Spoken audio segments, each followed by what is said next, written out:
Salut à tous, bienvenue sur ma chaîne, ici c'est ton gars Paulin Tamebou. Alors si je fais la vidéo d'aujourd'hui en fait, c'est pour parler une fois de plus de Dave Ramsey. Parce que dans la vidéo précédente, je l'ai mentionné à plusieurs reprises. Et c'est la vidéo dans laquelle je disais comment résoudre une urgence financière lorsqu'on n'a pas d'argent sur soi. Et en fait, la raison pour laquelle je suis capable de me mettre à l'abri d'un problème urgent de 1000 $, c'est parce que j'ai écouté les recommandations de Dave Ramsey. Et après cette vidéo, j'étais surpris qu'il y avait énormément de personnes qui m'ont contacté comme quoi, voilà, ils n'avaient jamais entendu parler de Dave Ramsey. Et puis, je me suis dit, mais tiens, pour quelqu'un qui m'a permis, en fait, de mettre l'ordre dans mes finances personnelles, pourquoi ne pas partager qui est là avec les autres, afin qu'ils aillent le découvrir à leur tour. Et puis, voilà, s'il peut les apporter quelque chose, ça devait être une bonne chose. Avant qu'on entre dans le vif du sujet, je tiens d'abord à dire que je ne suis pas là pour faire une biographie ou bien une présentation détaillée de Dave Ramsey. Non, je vais juste partager avec vous la façon avec laquelle je le perçois. Donc, si tu n'as jamais entendu parler de Dave Ramsey, je t'invite à regarder cette vidéo jusqu'à la fin. Et si toi, en retour, tu as déjà entendu parler de lui, je t'invite aussi à apporter quelque chose de plus dans les commentaires afin que les autres qui ne l'ont pas connu puissent pas avoir aussi ton retour d'expérience par rapport à qui il est selon toi. Sans plus tarder, entrons dans le vif du sujet.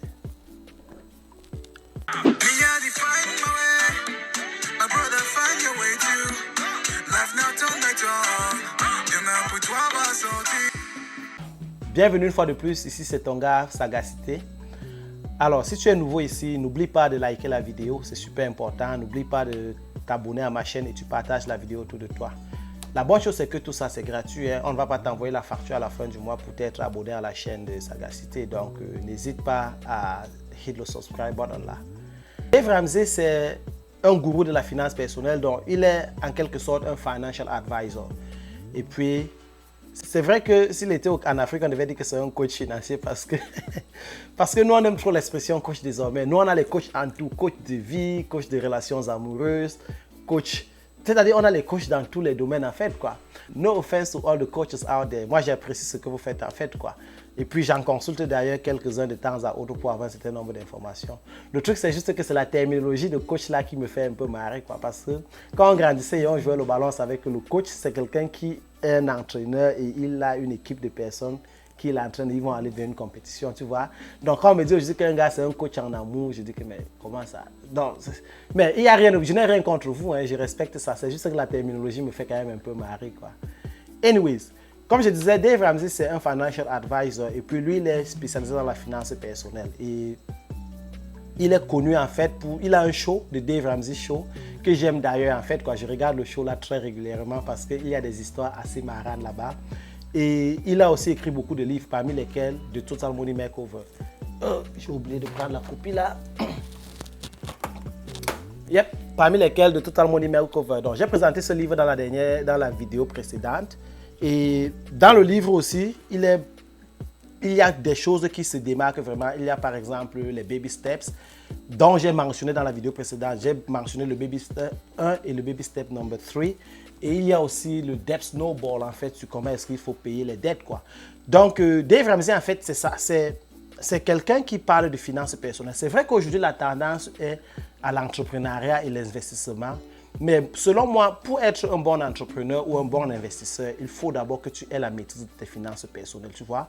Donc, Dave Ramsey, lui, il parle de ces genres de choses-là. Et Dave Ramsey aussi a un programme, je ne vais pas dire que c'est un programme académique, mais c'est un programme de formation, c'est le Financial Peace University. Moi, personnellement, je n'ai pas fait le Financial Peace University. En fait, c'est un programme dans lequel il apprend aux gens à comment est-ce qu'il faut gérer les finances personnelles. Mon grand, par contre, l'a fait. Et c'est d'ailleurs lui qui m'a introduit à Dave Ramsey. Donc, juste question d'avoir des notions approfondies sur la gestion des finances personnelles. Et je pense que le résumé parfait de ce que Dave Ramsey fait, ce sont les baby steps en fait, quoi. Et je vous laisse d'ailleurs présenter, comme je disais la dernière fois, et on peut revenir sommairement en fait sur les baby steps là. C'est vrai que je vais les lire et je n'ai pas pris la peine de les mettre là. Ok, donc j'ai les baby steps là en fait, mon ordinateur à côté de moi, donc je vais lire pour que ce soit plus facile, quoi. Désolé. Désolé, je suis un peu... Désolé pour la voix qui est un peu rock, hein. Le week-end était agité, donc du coup, je n'ai pas la voix un peu ambiguë, quoi. Alors, le baby step numéro 1, en fait, c'est save $1,000 for your starter emergency fund. Donc, c'est d'épargner $1000 de telle sorte que si tu as une urgence financière, tu peux la couvrir avec les $1000. Et ça, c'est le baby step auquel je suis. Donc, c'est la seule chose que depuis que je connais Dave Ramsey, j'ai appliqué. Enfin, pas la seule chose, c'est l'une des choses en fait. Parce qu'il y a une autre chose en fait que j'ai faite qui, on pourra parler de ça plus tard. Le baby step numéro 2, c'est de payer toutes ses dettes en fait, quoi, tu vois. Parce que généralement, généralement, on a les dettes. En Amérique, tout est sur dette. Que ce soit l'ordinateur, que tu vas acheter, c'est sur la dette. Enfin, c'est comme ça que l'économie fonctionne, quoi, tu vois. Tu n'es pas obligé, mais généralement, on se dit, bon, voilà, tout le monde le fait, pourquoi pas faire. On a les crédits cards, la voiture, c'est sur crédit. Bref, tu vois, on prend les dettes pour tout et pour rien, quoi. Et puis voilà, lui, par contre, il pense que on peut vivre sans dette. Et le debt snowball, c'est ici que ça s'applique en fait, quoi. Le baby step number 3, c'est ça aussi que j'ai mentionné dans la vidéo précédente, c'est d'épargner 3 à 6 mois de living expenses. Et tu vois, et aujourd'hui, plus que jamais avec la pandémie de coronavirus, on se rend compte que c'est super important en fait cet aspect-là. Parce que imagine-toi, tu perds ton emploi et que tu fais 4, 5, 6 mois à la maison sans travail. Si tu as constitué une épargne de 3 à 6 mois de living expenses, tu vas te rendre compte que ce sera facile pour toi de subvenir pendant cette période-là. Maintenant, est-ce que c'est facile de mettre ça en application? Pour être honnête, c'est quand même un peu compliqué parce que si tu dépenses en moyenne 3 000 $ par mois et qu'il faut que tu épargnes pour 6 mois, tu vois que tu es quasiment en train d'épargner 18 000 $. Si tu as 18 000 $ dans ton compte trust, mais tu ne vas pas le mettre en banque pour attendre une urgence. Tu vas le faire un placement financier quelque part pour qu'il te rapporte quelque chose. Damn it! J'ai l'impression que je parle en fait super vite. Je ne sais pas ce que j'ai mangé, quoi. Depuis le matin, je parle seulement pata. Anyways, j'espère que vous réussissez quand même à comprendre ce que je dis parce que je pense que j'ai l'adrénaline. Je sais pas, je suis super excité. I don't know. Le baby step number 4, c'est invest 15% of your household income into retirement. Donc, c'est d'investir tout simplement 15% du revenu dans la retraite. Le baby step number 5, c'est d'épargner pour l'éducation des enfants. Ça, c'est une étape aussi qui est très intéressante parce qu'en fait, nombreux d'entre nous, on est venus ici et on s'est battu pour aller à l'école, tu vois. C'est vrai qu'il y a beaucoup de programmes qui permettent d'avoir des bourses scolaires ou alors il y a des différentes façons de financer l'éducation ici. Mais Dave Ramsey lui dit que voilà, pour préparer l'avenir de tes enfants, il faut que tu constitues une épargne dès aujourd'hui. Comme ça, lorsqu'ils vont aller à l'école, ils n'ont pas besoin d'aller prendre le student loan parce que les parents avaient déjà fait de l'épargne au préalable pour ça. Vous tous, vous savez combien est-ce que l'éducation en Amérique est extrêmement chère. Donc, je trouve que ça, c'est quelque chose qui est super intéressant. Et puis voilà, qui est quand même quelque chose sur lequel on peut y penser, quoi. Et le baby step number 6, c'est pay off your home early. Bon, ça, c'est pour ceux qui ont la maison. En fait, bien évidemment, l'une des parties du rêve américain, c'est d'être propriétaire. Et puis voilà, lorsque tu as payé toutes tes dettes, tu payes ta maison le plus tôt possible. Comme ça, tu n'as plus de mortgage, tu n'as plus de dettes. Et enfin, tu tombes dans le baby step number 7 qui est to build wealth and give. Build wealth, en fait, c'est tout simplement de bâtir la richesse. Donc, les 7 baby steps, ce sont les 7 piliers, en fait, sur lesquels quelqu'un peut s'appuyer pour, par exemple, se donner un équilibre financier et se mettre à l'abri du besoin, quoi, pour être modeste dans cette façon de voir les choses. Et puis, Dave Ramsey, en fait, sur le livre, en fait, de Total Money Makeover, tu peux voir là que il est là avec un ciseau et la carte de crédit. C'est quelqu'un qui ne believe pas au crédit. Lui, il pense qu'on n'a pas besoin de carte de crédit pour vivre. Il faut que tu consommes moins que ce que tu gagnes, tu vois le genre. Et puis, c'est vrai que nous, quand on grandissait en Afrique, pour être honnête, c'est des principes comme ça qu'on nous a enseignés. Mais après, il faut aller au-delà pour pouvoir comprendre aussi comment est-ce que la vie en Occident ou alors aux États-Unis se passe. Et je pense quand même que les baby steps sont applicables peu importe où tu te situes, tu vois, parce que c'est quand même important qu'à un moment donné, tu aies un fonds d'urgence chez toi, que tu sois en Afrique ou en Europe ou au Canada, peu importe. Il y a des situations imprévues qui surviennent à tout moment et il faut bien les financer. Donc, ça, c'est un cas de figure qui s'applique à tout le monde. Ce n'est pas seulement aux États-Unis. Et peut-être payer aussi ces cartes de crédit, en fait, payer les crédits aussi. Je pense que c'est super important de réduire, de diminuer les dettes qu'on a. Je pense que l'engagement que je dois prendre, c'est de payer toutes mes dettes d'ici la fin d'année. Ouais, je pense que c'est un challenge qu'il faut que je me donne. Il faut qu'au 31 décembre 2020, que ma balance en termes de dette soit zéro, quoi. Que je ne doive rien à personne. Donc, tous les baby steps, en fait, je pense selon moi que c'est des choses qui sont applicables, peu importe le pays dans lequel tu te situes. Et autre chose, en fait, le debt snowball, en fait, c'est un autre mécanisme qu'il recommande sur comment est-ce qu'on peut faire pour payer les dettes. Et ça, c'est aussi très intéressant. Et là, j'aimerais que vous me dites ce que vous en pensez. Donc, Dave Ramsey, lui, pense que pour payer les dettes, il faut commencer par la dette la plus petite. Prenons un cas de figure dans lequel tu as 10 cartes de crédit. C'est vrai que les gars qui sont en Afrique vont me dire que, gars, la carte de crédit, on prend ça où ici, quoi. Parce que le système bancaire est très précaire chez nous, malheureusement. Mais bon, disons que tu as les cartes de crédit.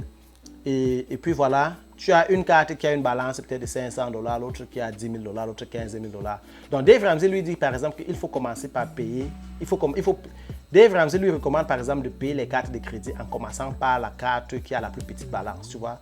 Donc si la carte la plus petite c'est la carte qui a $500, tu te concentres, tu la payes d'abord. Tu fais le paiement minimum sur toutes les autres, mais sur l'autre carte là, tu accélères les paiements, comme ça tu payes ça off rapidement. Et je suis d'accord avec cette approche en fait parce que il y a cette valeur émotionnelle là. Quand si tu dois, disons qu'il y a 10 personnes à qui tu dois par exemple, tu dois de l'argent. Donc, au lieu de dire que tu pars commencer à payer celui à qui tu dois $10 000 et que ça va te prendre un an pour finir avec lui, mieux tu payes d'abord celui à qui tu dois $500, tu finis avec lui. Il y a une valeur émotionnelle là. Ouh, maintenant je dois uniquement à 9 personnes, plus à 10 personnes. Tu vois un peu le genre, est-ce que ça make sense? Donc, Dave Ramsey, en fait, c'est ça. Et l'une des choses, en fait, qui est très intéressante, j'allais oublier ça, c'est le show. Et le show, en fait, moi, pour être honnête, ça me fait tellement marrer parce que très souvent, il y a des personnes qui vont appeler avec des histoires. Tu ne vas pas trop comprendre, en fait, comment ils se font pour se retrouver dans cette situation-là. Quelqu'un va, par exemple, te dire qu'il travaille, il gagne, son car payment, c'est $600 par mois alors qu'il gagne $2 000. Donc, sa voiture seule, c'est un quart de son revenu mensuel. Mais si la voiture, c'est un quart du revenu mensuel, la maison, c'est combien, tu vois? Quelqu'un va te dire qu'il a peut-être $80 000 sur les crédits de voiture. Quelqu'un d'autre va te dire que voilà, il a le student loan de $240 000. Quelqu'un va te dire que j'ai le student loan peut-être de $80 000 et son revenu annuel, c'est de peut-être 40 000. Tu vois, il y a autant d'histoires en fait que lorsque tu écoutes, ça te permet quand même aussi à un moment donné de comprendre quelles sont les erreurs en termes de gestion financière que les gens ont fait et ça peut te permettre de te mettre à l'abri. La vérité aussi, c'est que, il faut que je le dise, j'écoutais Dave Ramsey au-delà de l'aspect éducatif. Non, l'aspect éducatif. Ton français devient bancal de plus en plus. Donc, au-delà de l'aspect éducatif, en fait, je l'écoutais parce que c'était un moyen pour moi de pratiquer aussi mon anglais, tu vois. Donc, il va parler l'anglais, il parle en anglais, bien évidemment, l'interaction avec les gens, et puis ça me permettait, en fait, comment on va dire ça, de façonner mon oreille par rapport à l'audition, de façonner mon audition de l'anglais, quoi. Donc, si aussi tu viens d'arriver, par exemple, aux États-Unis, ou alors même si tu vis hors d'ici, en fait, je pense qu'un autre moyen aussi pour apprendre l'anglais, c'est d'écouter des choses qui te passionnent en anglais. Tu vois, c'est vrai qu'on va dire que regarde la télé, mais gars, moi je ne peux pas regarder la télé pendant 2 heures de temps, c'est compliqué, quoi. Donc peut-être écouter une émission qui me passionne et on parle de l'argent. Calcul, plan, moi j'aime l'argent grave.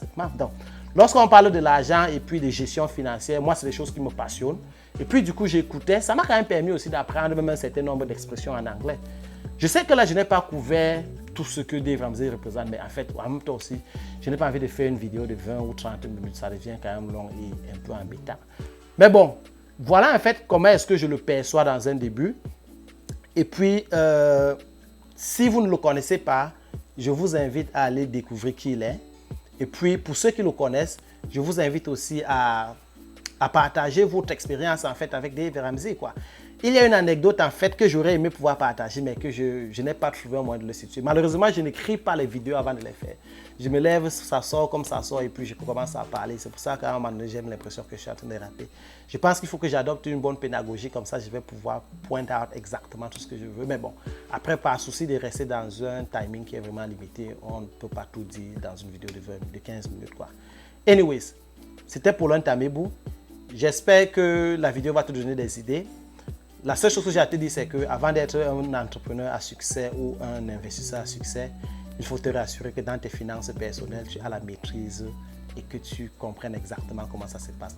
Dave Ramsey peut t'aider dans ce domaine-là et je suis persuadé que dans la communauté, il y a aussi beaucoup de coachs qui peuvent t'aider dans ce domaine-là. Oh, by the way, aux coachs là, les coachs qui sont seulement en train de parler de l'amour là, il faut savoir que quand vous parlez de l'amour, parlez aussi des hommes. Parce que vous faites seulement ça pour dire aux femmes que femmes, si il ne fait pas si, vous coachez seulement les femmes. Vous croyez qu'elles sont toujours les victimes. Nous aussi, nous on souffre, gars. Il faut qu'il y ait même un coach qui va venir parler d'amour au masculin. Comme ça, il va donner un peu la force aux hommes et nous apprendre à être les mâles dominants.